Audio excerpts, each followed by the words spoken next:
Bismillahirrahmanirrahim. Alhamdulillahirabbil alamin arrahmanir rahim maliki yaumiddin. Iyyaka na'budu wa iyyaka nasta'in ihdinas siratal mustaqim siratal ladzina an'amta 'alaihim ghairil maghdubi 'alaihim waladdallin. Amin. Bismillahirrahmanirrahim. Abda'u bismillahi warrahmani wa birrahimi daimil ihsani. Falhamdulillahil qadimil awwali al-akhiril baqi bila tahawuli. Abda'u miwiti sapa ingsun bismillahi kelawan nyebut asmane Allah warrahmani zat kang welas asih ing dalem donya lan akhirat, wa birrahimi lan kelawan asmane Allah zat kang welas asih ing dalem akhirat bloko, daimil ihsani kang langgeng kebagusane. Saya memulai kitab Aqidatul Awam ini dengan menyebut asma Allah, ya, dengan menyebut asma Allah, Allah yang punya sifat Ar-Rahman, zat yang mengasihi dan menyayangi baik di dunia maupun di akhirat. Dan juga zat yang Ar-Rahim, zat yang mengasihi di akhirat saja. Kenapa dibedakan? Karena ada sebagian ulama yang mengatakan bahwa Ar-Rahmanu, sifatnya Allah Ar-Rahmanu itu a'ammu minar rahim. Artinya di dunia ini, ya, yang mendapat kasih sayang Allah, yang mendapat belas kasihan Allah, itu bukan hanya orang yang beriman. Orang-orang yang mengingkari keberadaan Allah itu juga mendapat limpahan kasih sayangnya Allah. Makanya kiai-kiai kuno nek maknani zat kang welas asih ing dalem donya lan akhirat.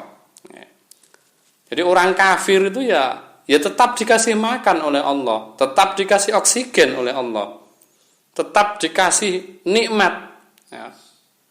Itu Ar-Rahman. Tapi Ar-Rahim itu khusus orang-orang yang beriman, ya. Khusus orang-orang yang beriman. Adapun orang-orang kafir, orang-orang yang mengingkari Allah, itu sudah tidak mendapatkan kasih sayangnya Allah lagi. Ini makna Ar-Rahim. Jadi Kiai Musonif atau yang mengarang kitab Aqidatul Awam ini, yaitu Sayyid Al-Marzuki, Sayyid Ahmad Al-Marzuki, ya, Al-Maliki, itu memulai kitab Aqidatul Awam dengan membaca Bismillahirrahmanirrahim. Kenapa? Karena berdasarkan satu hadis Nabi, kullu amrin dzibalin la yubda'u bihi bismillahirrahmanirrahim fawa aqta. Wa fi riwayatin, dalam riwayat yang lain, fawa abtar. Ya. Jadi segala sesuatu yang baik yang tidak dimulai dengan Bismillahirrahmanirrahim itu aktok, terputus, keberkahannya terputus, kurang, ya, kebaikannya kurang. Itu tentang Bismillahirrahmanirrahim. Sehingga para ulama syariat menghukumi membaca bismillah ketika akan melakukan sesuatu yang baik itu hukumnya sunnah. Tapi bagi para ahli tauhid, bagi para ulama hakikat, ya, garis bawahi loh ya, bagi para ulama hakikat, para orang-orang ahli tauhid, baca bismillah itu wajib. Wajib, ya. Harus itu.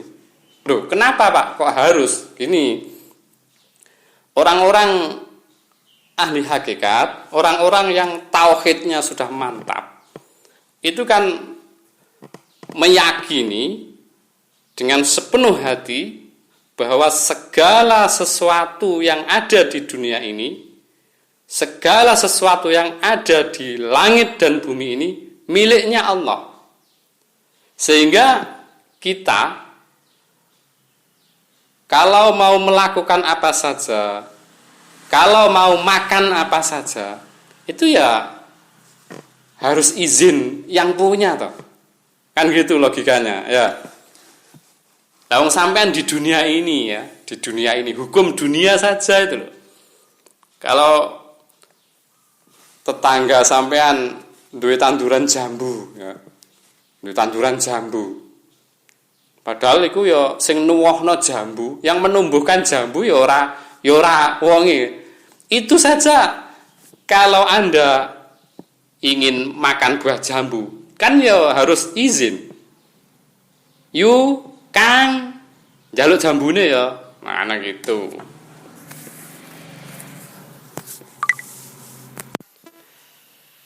Itu baru hukum dunia ya. Apalagi ini hukum hakikat. Ya. Jadi karena segala sesuatu termasuk diri kita itu adalah miliknya Allah, maka logis kalau ketika kita akan memakan sesuatu, ketika kita akan menggunakan sesuatu, kalau kita akan istilahnya menggarap sesuatu, itu ya harus izin pada yang punya, yaitu Allah Subhanahu wa taala. Tapi ini secara tauhid ya, secara tauhid. Jadi baca bismillah itu pentingnya ya, bukan sekedar nanti dapat pahala banyak atau enggak. Jadi memang untuk mengawal akidah kita. Ya, untuk mengawal akidah kita. Mosok kate mangan buah-buahan, kate mangan panganan, kok gak izin karo sing duwe, kan ya ndak bener itu, kan itu. Jadi bismillah itu mengawal akidah kita. Jangan sampai kita meyakini bahwa makanan itu atau kalau sesuatu itu memang sesuatu yang punya kekuatan sendiri tanpa melibatkan Allah. Itu keyakinan yang keliru. Makanya ketika jenengan dalam keadaan lapar sekali, dalam keadaan haus sekali, itu dalam otak jenengan sesuatu yang paling penting itu kan makanan, air. Ini sesuatu yang paling penting. Nah, agar nilai pentingnya makanan atau air ini tidak menggeser, tidak mengalahkan pentingnya Allah Ta'ala dalam kehidupan kita, maka tetap disarankan ketika mau makan, ketika mau minum, itu membaca doa. Minimal ya membaca bismillah itu tadi. Itu.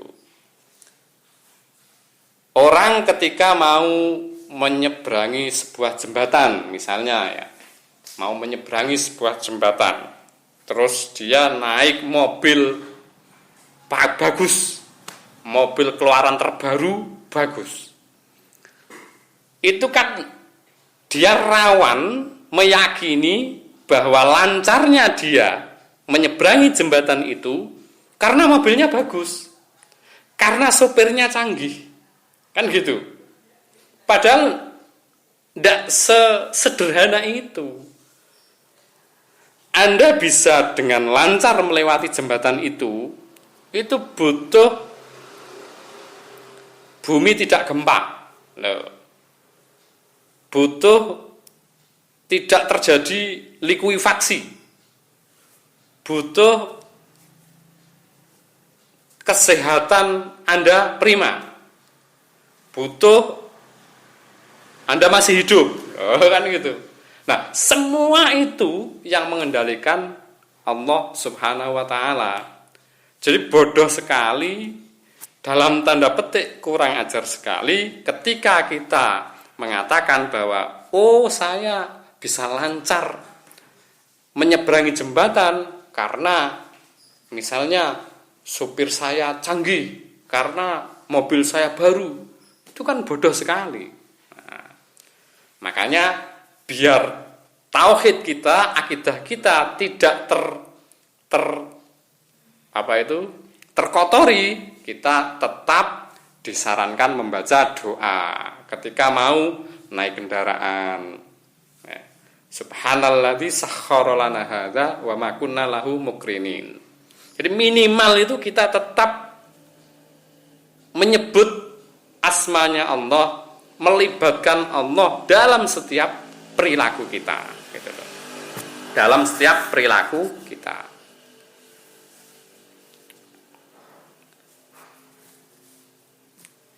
Daimil ihsani. Daimil ihsani. Jadi Allah juga punya sifat daimil ihsani. Kebaikannya itu tidak putus-putus, ya. Daimil ihsani. Jadi kebaikan Allah yang dilimpahkan kepada kita itu tidak putus-putus. Tidak putus-putus.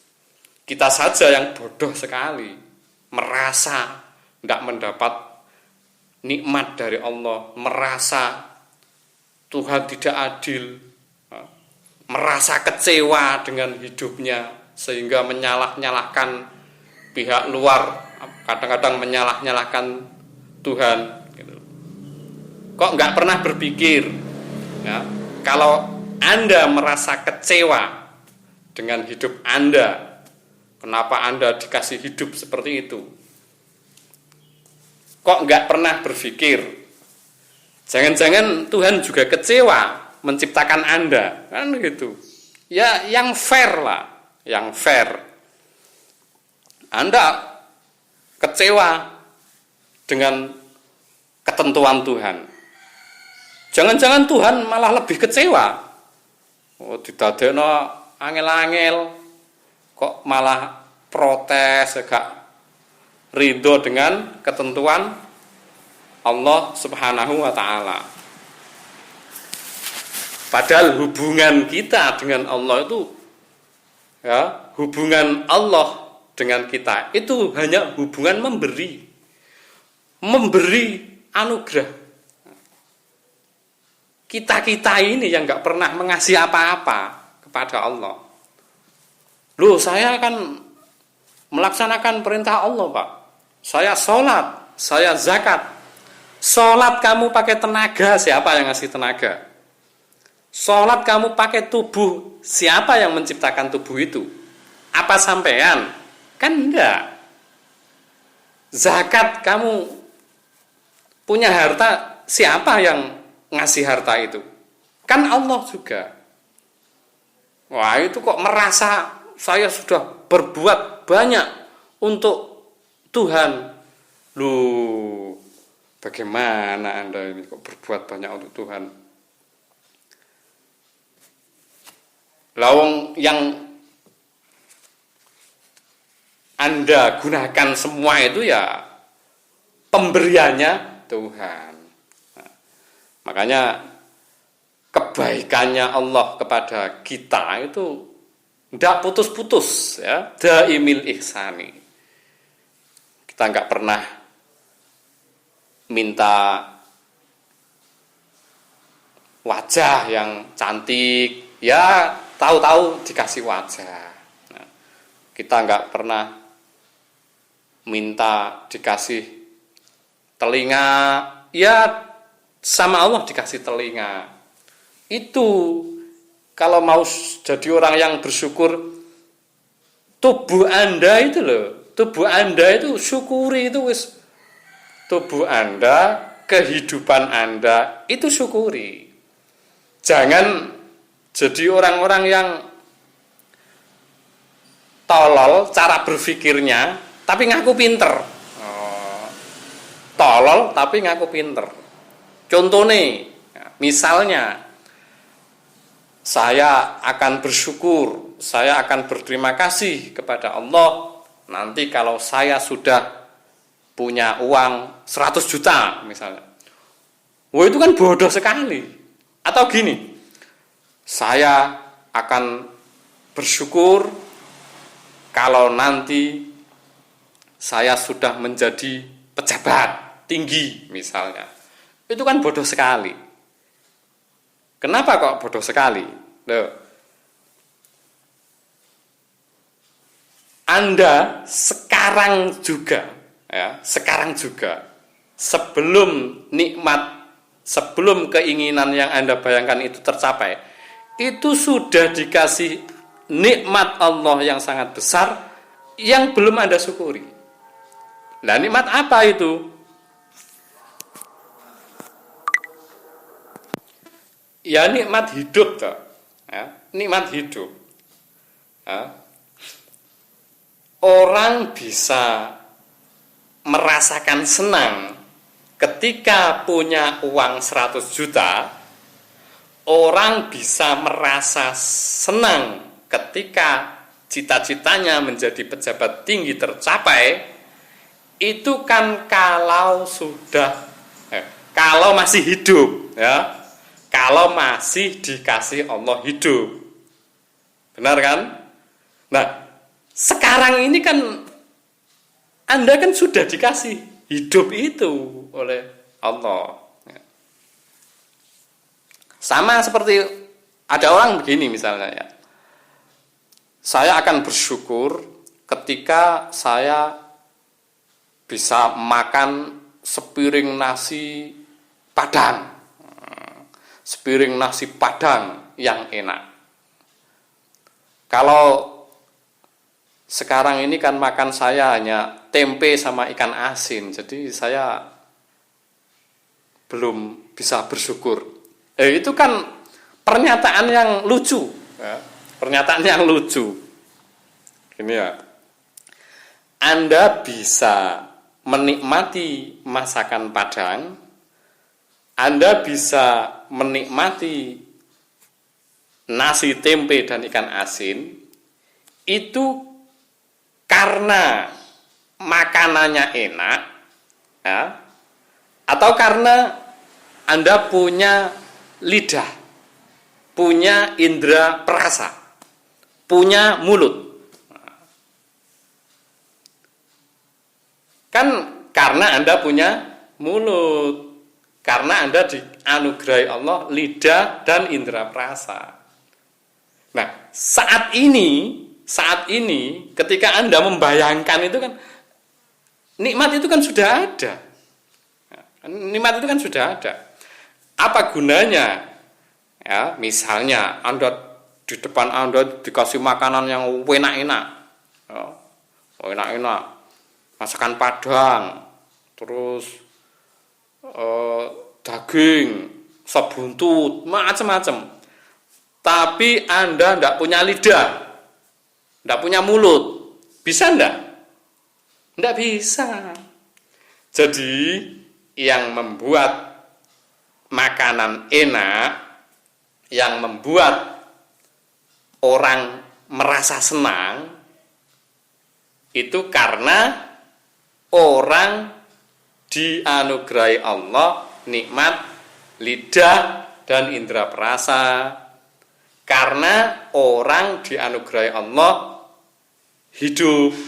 Nah, makanya kalau dalam kitab Al-Hikam itu dijelaskan bahwa orang tidak bersyukur itu sebenarnya tidak punya alasan dia. Ya, saya ulangi ya. Orang kok tidak bersyukur, tidak berterima kasih pada Allah, itu tidak punya alasan dia. Karena apa? Karena ada nikmat besar, anugerah besar yang setiap orang dalam kondisi apapun itu pasti menerima nikmat itu. Jadi dia tidak punya alasan untuk saya tidak bisa, tidak syukur, lawang kehidupan saya gini, tidak bisa. Ya. Jadi di dalam kitab Al-Hikam dijelaskan nikmatani ma kharaja kullu maujudin anhuma. Nikmatani ma kharaja kullu maujudin minhuma. Ada dua nikmat yang setiap makhluk hidup itu tidak bisa keluar dari dua nikmat itu. Artinya setiap makhluk hidup, apalagi termasuk manusia, ya, setiap manusia kondisinya yang bagaimanapun itu menerima dua nikmat besar itu. Nikmat apa? Nikmatul ijadi wa nikmatul imdadi. An'amallahu alaika awalan nikmatal ijadi summa sanian an'ama alaika bitawalil imdadi. Jadi ada dua nikmat yang setiap orang pasti merasakannya, pasti menerimanya. Yaitu pertama, nikmat dikasih hidup. Ya, nikmat dikasih hidup. Yang kedua, nikmat selalu disirami dengan anugerah-anugerah dari Allah Subhanahu wa taala. Kesehatan, kasih oksigen, dikasih bisa berbicara, dikasih bisa berjalan, wes macam-macam lah. Jadi tidak bisa orang beralasan apa yang harus saya syukuri, loh, apa yang harus saya syukuri? Kamu kan masih hidup. Apa yang harus saya syukuri? Iya, kalau orang itu makanannya enak-enak, kalau saya makanannya nggak enak, loh. Kamu bisa mengatakan enak dan tidak enak, itu kan karena kamu dikasih lidah, dikasih indera perasa. Nah, kamu kan sudah dikasih indera perasa oleh Allah Subhanahu wa taala. Kamu mau misalnya, ya sudah, tak dikasih uang 1 miliar, terus dikasih segala jenis makanan yang enak di dunia ini, tapi lidahmu dipotong, atau kamu nggak punya indera perasa, mau apa enggak? Kan nggak mau kan? Kandani kok. Nah, itu maksudnya daimil ihsani. Jadi hubungannya Allah dengan kita itu hubungan selalu memberi, selalu memberi. Allah itu tidak menuntut kita, tidak pernah butuh sesuatu pada kita, tapi terus memberi setiap detiknya pada kita. Ya, terus memberi setiap detiknya kepada kita. Tapi Allah memerintahkan saya melakukan ini, mencegah saya melakukan ini. Itu bagaimana, Pak? Loh, semua itu kembali ke kemaslahatan dirimu sendiri.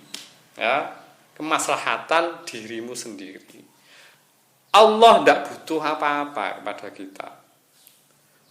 Jadi kalau Allah memerintahkan sesuatu kepada kita, Allah melarang kita melakukan sesuatu, itu semuanya kembali kepada kita sendiri. Jadi la tanfa'uhu ta'atuka wa la tadurruhu maksiatuka. Fa innama amaraka bihadza wa nahaka an hadza lima ya'udu alaika. Kalau dalam Al-Hikam dijelaskan seperti itu. Allah itu tidak butuh kamu taat, itu tidak butuh. Allah juga enggak rugi kalau kamu maksiat, itu Allah juga enggak rugi. Tapi Allah memerintahkan kamu melakukan ini, Allah melarang kamu melakukan ini, itu semua untuk dirimu sendiri. Kembali pada dirimu sendiri. Nah, jadi buang jauh-jauh kalau kamu punya perasaan Allah membutuhkan ibadah saya, Allah membutuhkan amal saya. Kamu itu siapa kok? Kok punya perasaan seperti itu? Itu namanya ujub itu ya, ujub itu. Keliru itu, buang jauh-jauh. Nah, jadi la tanfa'uhu ta'atuka wa la tadurruhu ma'siyatuka. Wa innama amaraka bihadza wa nahaka an hadza lima ya'udu ilaika. Jangankan kamu, orang sedunia ini misalnya kafir semua gitu, ya Allah tidak dirugikan sedikit pun, karena Allah punya sifat qiyamuhu binafsihi. Jadi kalau dalam Asmaul Husna itu zat yang Al-Qayyum, ya, Al-Qayyum, berdiri sendiri. Tidak sama dengan kita-kita itu. Kita-kita ini tidak bisa, tidak butuh orang lain, tidak butuh faktor lain, tidak bisa. Kalau Allah tidak butuh apapun. Falhamdulillahil qatimil awwali al-akhiril baqi bila tahawuni. Falhamdu mengkau tes kabehane puji, segala puji. Lillahi ku kedue Allah al-qadimi dat kang dhisik, dat kang qadim. Al-awwali dat kang ora ana awale, wal akhiri lan dat kang ora ana akhire. Jadi Allah itu tidak berawal juga tidak berakhir. Jadi punya sifat qidam juga punya sifat baqa, ya. Bila tahawuli kelawan tanpa berubah, ya. Kelawan tanpa berubah. Di falhamdulillahil qadimil awwali wal akhiril baqi bila tahawuli. Segala puji syukur, ya, segala puji syukur itu miliknya Allah, miliknya Allah.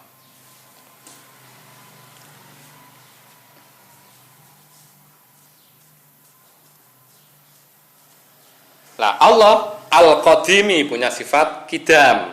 Qidam itu maha dahulu. Sejak kapan? Ya kaono sejak kapan? Sejak kapan?